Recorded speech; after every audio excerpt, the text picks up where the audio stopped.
I'm at Fountain View Landing, right at the 19-mile marker at the Lake of the Ozarks, and today there's a great condo that we are representing. It's a 3-bedroom, 2-bath, just over 1,400 square feet, and this is really just a boater's condo from my perspective.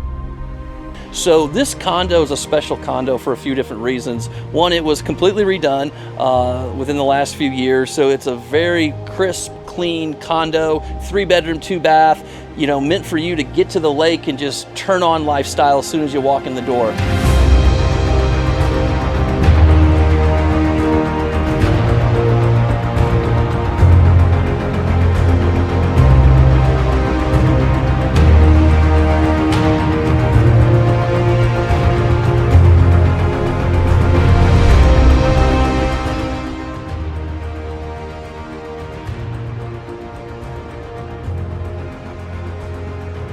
I love it here. I think this is, you know, the epitome of condo life at Lake of the Ozarks. We have a great unit, great amenities, and really just great location.